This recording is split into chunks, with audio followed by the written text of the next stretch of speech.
मकनपुर नामक गांव में हरिया और उसका परिवार रहता है। हरिया एक बड़ा जमींदार है। एक दिन उसका बेटा रामू शहर से पढ़ाई करके घर वापस लौटा। पापा, अब मैं एग्रीकल्चर में ग्रेजुएट हो गया हूँ और शहर से नई टेक्नोलॉजी सीख कर आया हूँ। यही सब का होवे है, हम कौनो समझी सब। पापा, मैं कह रहा हूँ कि अब खेती मैं करूंगा।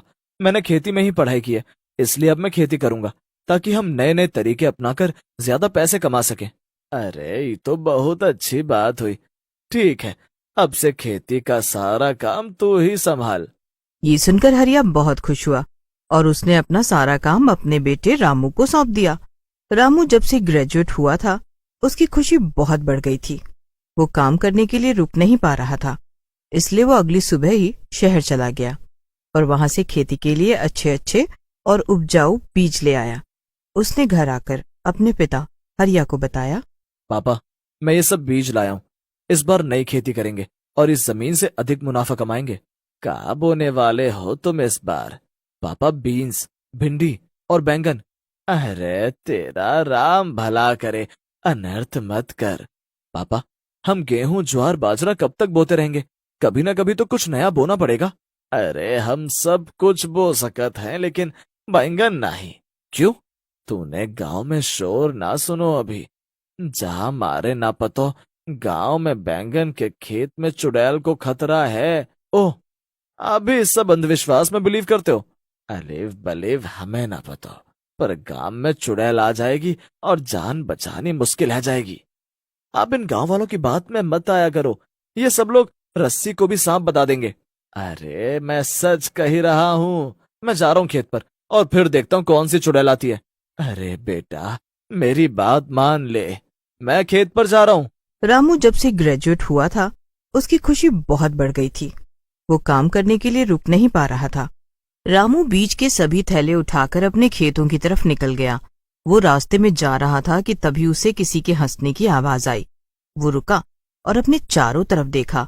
वहां कोई भी नहीं था। तभी उसके फोन पर एक कॉल आई। कॉल देखते ही वो बहुत खुश हुआ, क्योंकि कॉल उसके दोस्त नयन की थी। अरे भाई, आज इतने दिनों बाद कॉल किया। हाँ, मैं तुम्हारे पास आ रहा हूँ और घर पर सभी लोग मान गए हैं। ये बहुत खुशी की बात है।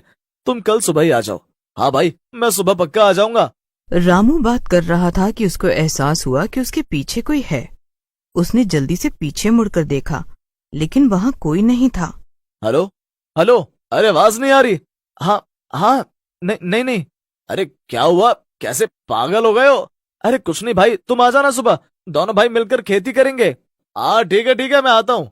नयन ने फोन काट दिया, लेकिन रामू बहुत हैरान था, क्योंकि उसके होश उड़े हुए थे।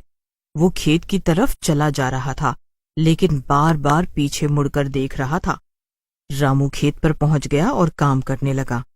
अगली सुबह नयन भी मकनपुर गांव में आ गया। रामू बस स्टैंड पर उसे लेने गया। उस तरफ से दोनों पैदल आ रहे थे कि तभी नयन बोला, आज मेरे लिए क्या बनवाने वाले हो? जो तुम बोलोगे वही बना लेंगे। मैं अपनी फेवरेट चीज साथ लाया हूँ। क्या लाए हो? अरे वही जो मैं बहुत ज्यादा खाता हूँ। अच्छा, बैंगन। ओए, धीरे बोल, नहीं तो चुड़ैल आ जाएगी। चुड़ैल और हमारे पास। दोनों हंसते हुए अपने घर की तरफ पैदल चले जा रहे थे। तभी नयन का बैग बहुत भारी होने लगा। क्या हुआ? बात करते करते चुप कैसे हो गए? अब पता नहीं, ये बैग मुझसे अब उठाया नहीं जा रहा है। अरे तो लाओ, मैं उठा लेता हूँ। अरे नहीं, ये बहुत भारी हो गया है। अबे ऐसा क्या भरकर लाया इसमें जो इतना वजन है? पता नहीं क्यों अभी वजन ज्यादा लग रहा है। इसमें सिर्फ कपड़े और बैंगन है। बैंगन? इस गांव में? क्यों भाई, इस गांव में बैंगन लाने पर टैक्स लगेगा क्या? मुझे तो नहीं पता कि किसान सच है और कितना झूठ, लेकिन इस गांव में चुड़ैल इतना पढ़ लिख कर भी कैसे बात कर रहा है तू? मानता तो मैं भी नहीं हूं। अच्छा, एक काम करते हैं, बैग से बैंगन बाहर निकाल कर देखते हैं। देख, मुझे बहुत पसंद है बैंगन, लेकिन तेरे कहने से निकाल रहा हूं। नयन बैग से जैसे ही बैंगन बाहर निकालता है, उसको बहुत आश्चर्य होता है, क्योंकि उसके बैग से वजन कम हो गया था। यार, अब तो मुझे भी डाउट हो रहा है। इतने से बैंगन में इतना वजन था, अब ये यहां निकाल दिए, अब मैं क्या खाऊंगा? अब जल्दी से घर चलते हैं। तू चिंता मत कर, मैं तेरे लिए बैंगन का पूरा खेत बोने वाला हूँ। दोनों हंसते हुए घर चले गए।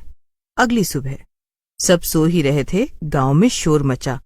रामू और नयन भी बाहर भागकर जाते हैं, जहां गांव के बीच में बनी चौपाल पर सभी लोग इकट्ठा हो गए थे। रामू का पिता हरिया भी वहां मौजूद था। क्या हुआ भाई, कैसे अफरा तफरी मची हुई है, क्या हुआ? अरे सोहन से बहुत बार मना किया था कि खेत में बैंगन ना बोए, लेकिन उसने किसी की बात नहीं मानी और आज रात में चुड़ैल ने उसे बैंगन के खेत में ही मार दिया। क्या? अब सोहन हमारे बीच नहीं है? हाँ भैया, सोहन हमें छोड़कर चला गया। ये सुनकर सभी बहुत दुखी हुए। रामू और नयन ने भी एक दूसरे की तरफ देखा। बैंगन के खेत में चुड़ैल के होने पर सभी लोगों ने चर्चा की, लेकिन उसका समाधान किसी के पास नहीं था। इसीलिए सभी अपने अपने घरों की तरफ लौट गए। घर जाकर नयन ने रामू से कहा, रामू, तू पक्का श्योर है ना कि हम बैंगन की खेती करेंगे? हम अपनी पढ़ाई लिखाई को ऐसे ही बेकार नहीं जाने देंगे। हमने ज्यादा से ज्यादा रिसर्च बैंगन की खेती पर की है, फिर इसे कैसे छोड़ सकते हैं? वो सब तो ठीक है भाई, लेकिन यहाँ जान जाने की संभावना है। अरे ऐसा कुछ नहीं होता है, यहाँ सब लोग ऐसे ही अफवाह फैलाते हैं, लोगों में अंधविश्वास बैठ गया है। ठीक है, अगर तुझे ऐसा लगता है तो आज से ही हम काम शुरू कर देते हैं। लेकिन हमारे साथ कल से पैरानॉर्मल एक्टिविटी हुई थी, लेकिन हम इसे इग्नोर करते आ रहे हैं। देख भाई, मेरा बाप ही बहुत है मुझे डराने के लिए। अब तू ये काम मत कर। मुझे अच्छी खेती करके अच्छा मुनाफा कमाना है और अमीर बनना है। ठीक है भाई, फिर आज से शुरू करते हैं। रामू और नयन दोनों बैंगन की खेती का सारा सामान उठाकर खेत की तरफ चल देते हैं और खेती शुरू कर देते हैं। कुछ दिन ऐसे ही बीत जाते हैं और उन्हें चुड़ैल की तरफ से कोई भी समस्या नहीं होती। रात को दोनों घर चले गए। रामू और नयन अपनी फसल को बाजार में बेचने के लिए बेहद उत्साहित थे, जिसकी वजह से वो दोनों सुबह सुबह उठकर ही खेत पर चले गए। लेकिन वहां जाकर देखा तो उनके होश उड़ गए, क्योंकि खेत से आधे बैंगन गायब थे। रामू सिर पकड़कर नीचे बैठ गया। जब मैं बैंगन बोना चाहता था, पूरे गांव ने हल्ला मचाया, और जब फसल आ गई तो सबको लालच आ गया और चोरी कर ली। हाँ यार, अब किसी को चुड़ैल से भी डर नहीं लगा। क्या हुआ बच्चों, सुबह सुबह यहाँ? ये उस चुड़ैल की वजह से हुआ है। रात में वही यहाँ आई होगी। पापा फिर से अब उसकी बात करने लगे, जो है ही नहीं। यहाँ चुड़ैल नहीं है, सभी गांव वालों का भ्रम है।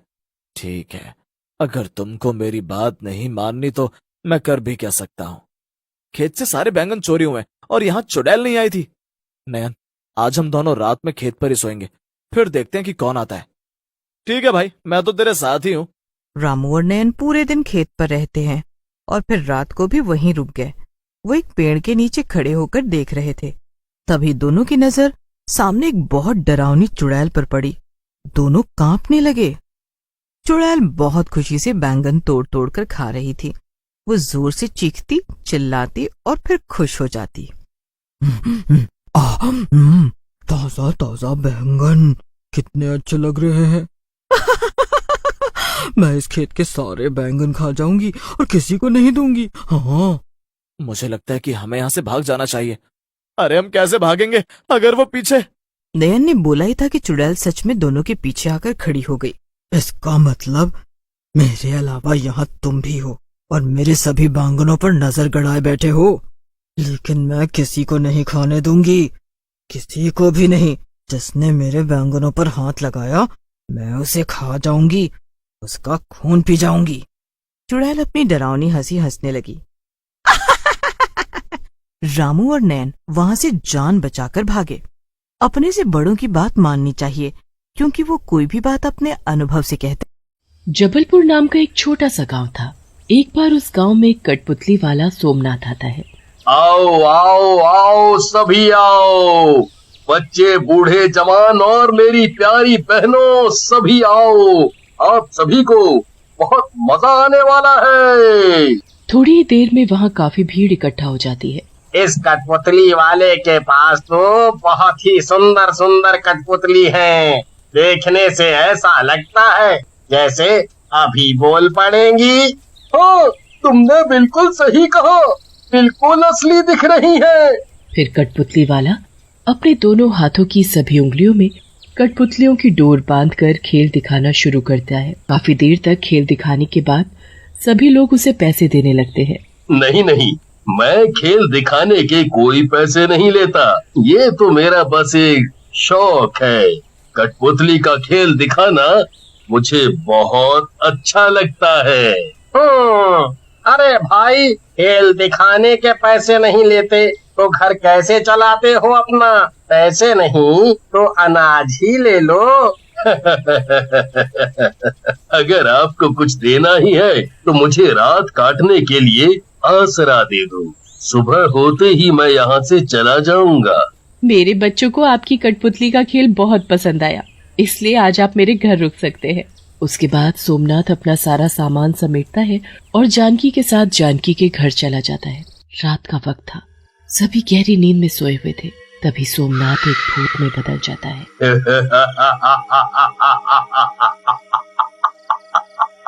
तभी एक कठपुतली आंखें हिलाने लगती है और फिर बोलने भी लगती है। ये गांव वाले बेवकूफ नहीं, बहुत सीधे हैं। उन्हें ये नहीं पता कि तू भूत है। तू चालाकी से लोगों के घरों में घुस जाता है और घर के सभी लोगों को कठपुतली बना देता है, जैसे तूने हमें बनाया। फिर तू हमें अपनी उंगलियों पर नचाता है। बहुत ज्यादा बोलती हो, अपना मुंह बंद रखो और मुझे अपना काम करने दो। भूत के पास जो भी कठपुतली थी उन सभी को वो अपने थैले में बंद कर देता है और चुपचाप जाकर सोई हुई जानकी को अपने जादू से कठपुतली बना देता है। कठपुतली बनते ही उसे भी अपने थैले में छुपाकर अपने साथ ले जाता है। वो वहाँ से सीधा जंगल जाता है। उस घने जंगल के बीचों बीच उसकी एक गुफा थी। रात भर सो नहीं पाया, थोड़ी देर सोया जाए। भूत के सोते ही कठपुतलियां आपस में बातें करने लगती हैं। ये मेरा क्या हाल बना दिया। मुझे अगर पता होता कि ये कठपुतली वाला भूत है तो कभी भी नहीं घुसाती इसे अपने घर पे। चुप हो जाओ बहन, ये कोई मामूली भूत नहीं है। इसे जादू आता है और उसी जादू से ये सबको कठपुतली बना देता है। रात के वक्त ही हम बोल सकते हैं, सुबह होते ही हम फिर से बेजान हो जाएंगी। वहाँ गांव में जानकी का पति जगन्नाथ जानकी के ना मिलने की वजह से परेशान हो रहा था। आखिर इतनी सुबह सुबह उठकर कहाँ जा सकती है वो? इतनी जल्दी तो वो कभी नहीं उठती। कुएं पर भी देखाया, वहाँ भी नहीं है। और ये कठपुतली वाला भी बिना कुछ बोले यहाँ से चला गया। जगन्नाथ गांव भर में अपनी पत्नी के बारे में पूछता फिर रहा था, पर किसी को कुछ नहीं पता था। अगले दिन भूत सोमनाथ कठपुतली बनकर फिर से गांव में जाता है। आओ आओ आओ, मेरे पास आओ सब। सोमनाथ की आवाज सुनकर सभी लोग अपना अपना काम धंधा छोड़कर कठपुतली वाले के पास आ खड़े होते हैं। ये देखो, ये दुलारी है। इसका एक ठुमका ही सबको दीवाना बना देता है। अब दोनों मिलकर अपना खेल शुरू करो। तुम्हारे पास कल 4 ही कठपुतली थी, पर 5 कैसे हो गई? ये 5वीं कठपुतली कहाँ से आई तुम्हारे पास? ये कुछ ज्यादा सवाल जवाब नहीं कर रहा। इसे मेरे बारे में सब पता न चल जाए। इससे पहले इसे सब पता चले, मुझे आज रात को ही इसे भी कठपुतली बनाना होगा। क्या हुआ? कुछ बोलो। तुमने सही कहा, कल मेरे पास 4 ही कठपुतली थीं। आज 5 इसलिए हैं क्योंकि मैं खुद इन्हें बनाता हूँ। तो कल मैंने ये नई कठपुतली बनाई। अच्छा, क्या तुम मेरे लिए भी एक कठपुतली बना सकते हो? तुम्हारी कठपुतलियों की बात ही कुछ और है। ऐसा लगता है जैसे कठपुतली नहीं, कोई जीता जागता इंसान हो। बना दूंगा, पर इसके लिए मुझे रात भर तुम्हारे घर रुकना होगा। हाँ हाँ, क्यों नहीं, चलो ही मेरे साथ मेरे घर पर चलो। चलो, आज इसकी बारी है। सोमनाथ प्रमोद के घर रुकता है। जब सभी सो जाते हैं, सोमनाथ अपने असली रूप में आ जाता है। तभी एक कठपुतली बोलने लगती है, मत कर तू ऐसा, छोड़ दे उसे। अगर तू उसके पास भी गया तो मैं शोर मचाना शुरू कर दूंगी, फिर तेरे लिए अच्छा नहीं होगा। सभी गांव वाले तेरा असली रूप देखकर तुझे जान से मार देंगे। तेरी इतनी हिम्मत कि तू शोर मचाएगी? मेरी गुलाम होकर मुझे मरवाना चाहती है? अभी रुक, देख मैं तेरा अब क्या करता हूँ। सोमनाथ उस कठपुतली के 2 टुकड़े कर देता है, उसके हाथ पैर तोड़कर घर के पीछे फेंक देता है। फिर सीधा प्रमोद के कमरे में जाता है और उसे कठपुतली बनाकर अपने थैले में रखकर वहाँ से चला जाता है। गुफा में पहुँचते ही, देखा ना, मैंने उस कठपुतली का क्या हश्र किया। अगर तुम सब चाहते हो कि तुम सब के साथ भी ऐसा ना हो तो अपना मुंह बंद रखना। वहाँ गांव में प्रमोद के घर वाले परेशान थे प्रमोद के ना होने की वजह से। ऐसे ही कई दिन बीत गए। भूत रूप बदलकर रोज गांव में आता और रोज किसी न किसी को कठपुतली बनाकर अपने साथ ले जाता। अब भूत के पास बहुत सारी कठपुतलियां हो चुकी थी। आज मैं बहुत खुश हूँ। मेरे पास इतनी सारी कठपुतलियां हो गई हैं। पर उस पुराने खेल से मैं अब बहुत बोर हो गया हूँ। क्यों ना मैं अब कोई नया खेल खेलूं। कल मैं इन सभी कठपुतलियों को एक पेड़ पर लटका दूंगा और फिर उस पेड़ के नीचे आग लगा दूंगा। जब ये सारी कठपुतलियां आग देखकर उछलना शुरू करेंगी तब मुझे वो तमाशा देखने में बहुत मजा आएगा। फिर भूत सो जाता है। ये भूत कल हम सभी को जलाकर मारने वाला है। हम सभी तड़प तड़प कर मर जाएंगी। अभी हमारे पास पूरी रात बची है अपने आप को बचाने के लिए। हमें कुछ करना होगा सुबह होने से पहले। मेरे पास एक उपाय है। जब ये भूत उठेगा तो तुम सभी भूत का ध्यान भटका कर रखना। तभी भूत उठ खड़ा होता है। फिर से तुमने खुसर फुसर करना चालू कर दिया। लगता है तुम सबको अपनी जान प्यारी नहीं है। तब मैं तुम्हें कल सुबह नहीं आज ही जला कर मारूंगा। भैया तुम्हें यहाँ से अभी निकलना होगा। जल्दी करो, भागो यहाँ से। भूत इधर की तरफ आ रहा है, जाओ जल्दी। थैले से एक कठपुतली निकलकर भाग जाती है। भागते भागते वो सीधा गांव पहुंचती है और गांव के बीचों बीच जाकर थक कर रुक जाती है। ये कठपुतली तो उस सोमनाथ कठपुतली वाले की लगती है। शायद वो खेल दिखाते दिखाते कल इसे यहीं भूल गया है। अभी मैं इसे अपने पास संभाल कर रख लेता हूँ। जब वो आएगा खेल दिखाने तो मैं ये कठपुतली उसे वापस कर दूंगा। तभी कठपुतली बोलने लगती है, वापस मत करना, वापस मत करना। और ये आवाज कहाँ से आई? मेरे आसपास तो कोई भी नहीं है। अपने हाथ में देखो, मैं बोल रहा हूँ कठपुतली। मैं उसी सोमनाथ कठपुतली वाले की ही कठपुतली हूँ। मैं इसलिए बोल और चल पा रही हूँ क्योंकि मुझे जादू से कठपुतली बनाया हुआ है। मैं इसी गांव का रहने वाला पवन हूँ। मुझे तुम सबकी मदद की जरूरत है। मेरी तरह और भी लोग हैं जो कठपुतली बने हुए हैं। उन सब की जान खतरे में है। असल में वो कठपुतली वाला एक भूत है, भूत। कठपुतली उस भूत के बारे में सब बताती है। तभी मैं कहूँ कि ये सभी कठपुतलियाँ असली जैसी क्यों दिखती हैं। अब सब समझ आ गया हमारे गांव से लोग क्यों गायब हो रहे थे। अरे फिर देर किस बात की। चलो भाइयों जल्दी, हमें उन सभी कठपुतलियों को बचाना होगा। सभी गांव के लोग अपने हाथ में मशाल लिए निकल पड़ते हैं जंगल की तरफ। वहाँ वो भूत सभी कठपुतलियों को पेड़ पर लटका चुका था।